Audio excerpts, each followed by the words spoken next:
এবারে আপনাদের যে বিষয়টি সম্পর্কে অবগত করব, বেআইনি অফিস ভাঙা হলো। ভাঙছেন কে? নিজে দাঁড়িয়ে ভাঙছেন মন্ত্রী। এবং দিদির নির্দেশ, অর্থাৎ মুখ্যমন্ত্রীর নির্দেশ, সেই নির্দেশ তো অমান্য করা যাবে না।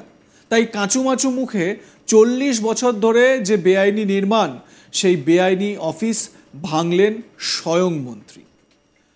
এবারে কি হয়েছে বিস্তারিত বলি আপনাদের।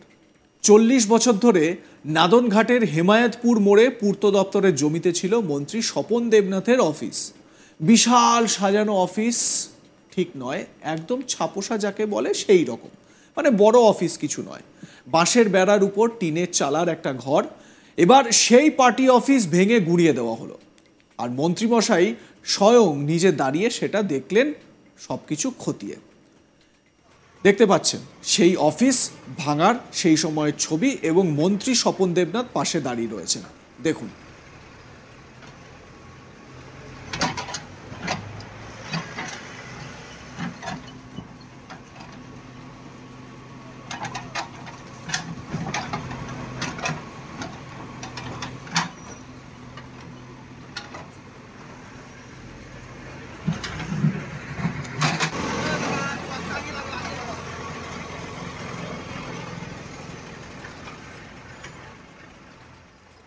আসলে মুখ্যমন্ত্রী নবান্ন থেকে সাফ বার্তা দিয়েছিলেন সরকারি জমিতে কোনো পার্টি অফিস রাখা যাবে না, তাই সেখান থেকে নিজের পার্টি অফিস সরিয়ে নিলেন মন্ত্রী।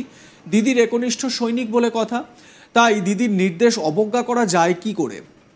এই পার্টি অফিসের বয়স 40 বছর। 1987 সালে কংগ্রেসে থাকাকালীন এই অফিস তৈরি করেছিলেন স্বপন দেবনাথ।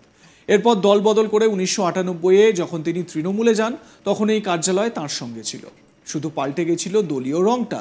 তাই তার সঙ্গে পার্টি অফিসটির সম্পর্ক বেশ গভীর।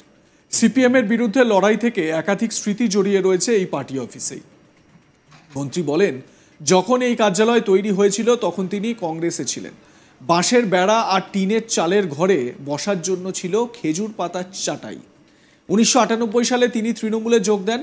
এই অফিস থেকেই সব পরিচালনা করা হয়েছে। 40 বছরে বিভিন্ন সময় এই কার্যালয়ে রাতও কাটান মন্ত্রীমশাই।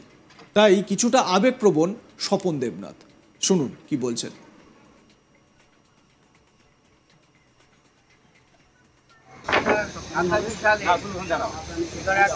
আমরা কার্যালয় করেছি, তখন কংগ্রেস ছিলাম। একতলা টিনের ঘর আর খেজুর গাছের চারা, আর আসন ছিল খেজুর গাছের চাটাই। তখন আমি বিধানসভার প্রার্থী ছিলাম, ওখান থেকেই অফিস পরিচালনা করছিলাম। ওই 98 সালে মমতাজির আহ্বানে আমরা সবাই এই অফিস থেকেই আমরা সব কিছু পরিচালনা করেছি। অফিসে খোলা ঘর, টিনের ছাউনি, পরিবাসের বেড়া, আর পেছনে আরেকটা ছোট্ট ঘর ছিল। এটাও আমি জীবনে প্রায় 40টা বছর এই পার্টি অফিসে রাত কাটিয়েছি। প্রায় দিলীপ মোদী আছেন আমাদের জেলা পঞ্চায়েত সভাপতি। মমতাজি নির্দেশ দিয়েছিলেন যেখানে যেখানে সরকারি জায়গার ওপর পার্টি অফিস এটাকে সরিয়ে ফেলবে।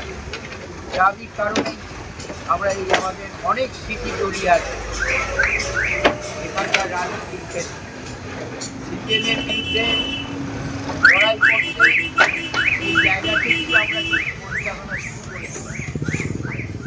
এবং এলাকার উন্নয়নের সুবিধা যখন 93 সালে আমরা পঞ্চায়েত প্রথম পাই, বাম জামানার অবস্থান ঘটে 77-এর পর, সেই থেকে আজও অব্যাহত। 2023 সালের পঞ্চায়েত নির্বাচনেও আমরা সমস্ত পঞ্চায়েত এবং পঞ্চায়েত গঠন করি। 98 সালে গোটা তৃণমূল কংগ্রেসের নেতৃত্বে এবং মমতাদির অকুণ্ঠ আশীর্বাদে আমরা এই বর্ধমান জেলায় একটাই পঞ্চায়েত সমিতি পেয়েছিলাম, তার নাম পূর্বস্থলী 1 নম্বর ব্লক পঞ্চায়েত। সেই থেকে আজও পঞ্চায়েত সমিতি দখলে। এই ঘটনায় কটাক্ষ করতে ছাড়েনি বিজেপি নেতৃত্ব। বিজেপি নেতা প্রাণকৃষ্ণ দেবনাথ বলেন, 1987 সালে রাস্তার জায়গায় পার্টি অফিস করেন তৎকালীন কংগ্রেস নেতা স্বপন দেবনাথ। আজ 2024 সাল হয়ে গিয়েছে, ওনার হুঁশ ফিরেছে এখন। এটাই তৃণমূলের সংস্কৃতি বলে খোঁচা দেন বিজেপি নেতা প্রাণকৃষ্ণ দেবনাথ। শুনুন বিজেপি নেতার খোঁচা। 1987 সালে রাস্তার জায়গায় পার্টি অফিস করে তৎকালীন কংগ্রেসের নেতা স্বপন দেবনাথ। আজ 1924 সালে এত বছর পর, 87 থেকে 24, 37 বছর পরে ওনার হুঁশ হয়েছে রাস্তা সরকারি জায়গা থেকে পার্টি অফিসটা সরানো উচিত। তো আমাদের ভাগ্য ভালো এলাকার যে 37 বছর লাগলো ওনার বোধোদয় হতে। তো 37 বছর পরে ওনার বোধোদয় হয়েছে শুধু একটা পার্টি অফিস তোলার জন্য। এত এলাকায় এখনো তৃণমূলের বহু পার্টি অফিস আছে সরকারি জায়গায়, সেগুলো তোলার জন্য কত বছর লাগবে বোধোদয় হতে মন্ত্রী মশাইয়ের আমরা জানতে চাই। এবং সেই পার্টি অফিসগুলো কবে সরকারি জায়গা থেকে উঠবে এটা আমরা জানতে চাই। কিন্তু এদের এটাই কালচার, আর ওনার নাটকবাজি, লোককে দেখানো, এগুলো আমরা দেখছি অনেক দিন ধরেই। তো এই জিনিসগুলো পশ্চিমবঙ্গে চলতেই থাকবে যতদিন এই সরকার থাকবে। তবে এই সরকারের আর আয়ু বেশি দিন নেই মনে হচ্ছে। আমার কলিগ সুজাতা মেহরা এ বিষয়ে তার প্রতিবেদন তুলে ধরছেন, শুনুন।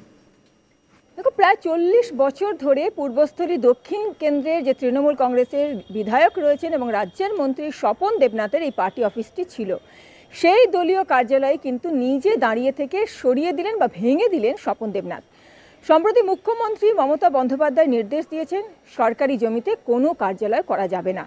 পূর্ব বর্ধমানের নাদনঘাটের হেমায়েতপুর মোড়ে পূর্বস্থলী 1 নম্বর ব্লক তৃণমূল ছাত্র পরিষদের এই কার্যালয়টি কিন্তু পূর্ত দপ্তরের জমিতে ছিল। কাজেই মুখ্যমন্ত্রীর নির্দেশকে মান্যতা দিতেই দলীয় কার্যালয় নিজে দাঁড়িয়ে থেকে বুলডোজার দিয়ে ভেঙে দিলেন রাজ্যের মন্ত্রী স্বপন দেবনাথ। 1987 সালে কংগ্রেসে থাকাকালীন পাকা দেওয়ালের ওপর টিনের চালা দিয়ে এই কার্যালয়টি তৈরি করেছিলেন স্বপন দেবনাথ, এমনটাই তিনি জানাচ্ছেন। তারপর 1998 সালে তৃণমূল কংগ্রেসের প্রতিষ্ঠার পর মুখ্যমন্ত্রীর আহ্বানে তিনি যোগ দেন তৃণমূল কংগ্রেসে। সেই থেকে তৃণমূলের সঙ্গেই রয়েছেন। বর্তমানে তিনি রাজ্যের মন্ত্রী। এই কার্যালয়টির সঙ্গে তার ও দলের যোগের কথা এলাকার প্রায় সবারই জানা। 1998 সালে মমতা বন্দ্যোপাধ্যায়ের নেতৃত্বে পঞ্চায়েত নির্বাচন হয় এবং তৎকালীন অবিভক্ত বর্ধমান জেলায় একটি পঞ্চায়েত সমিতি জিতেছিল, সেটা হচ্ছে এই তৃণমূল কংগ্রেসের, সেটা হচ্ছে এই পূর্বস্থলী 1 পঞ্চায়েত সমিতি।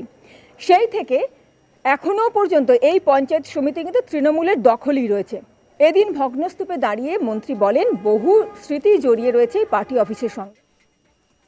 লাইক, কমেন্ট, শেয়ার করবেন, দেখতে থাকবেন আজ তাক বাংলা।